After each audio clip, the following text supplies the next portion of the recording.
my son, who is called Diesel because he looks like Ron Diesel, went to prison approximately 17 years ago.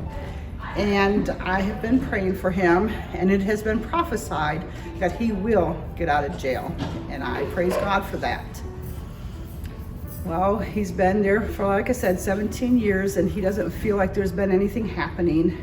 And sometimes, even as a Christian, we do get a little discouraged. So, one day he told me to call one of his inmates' wives.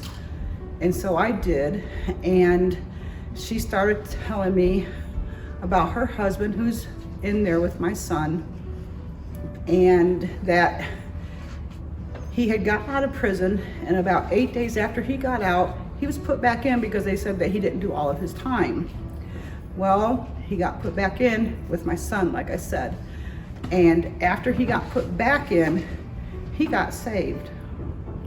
And after he got saved, he said God has been putting on his heart to preach. Now my son is with him. And my son had gotten saved at a young age, but he'd fallen away from God. And I always kept saying, God, please put somebody in his path. Please put somebody in his path that's going to help him. Well, this man all of a sudden would just get up and start preaching. And my son is listening to him. And as I remember, his wife was telling me that within the first 3 or 4 days that this man's been preaching, 7 people have gotten saved on his floor. And my son is really good friends with him.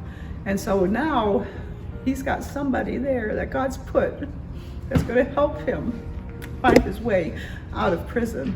And I thank God for that. And I praise God for his answered prayers, for putting somebody in his path. And it's taken 17 years for this to come around, but I haven't lost faith. And I praise God for what he's doing in my son's life.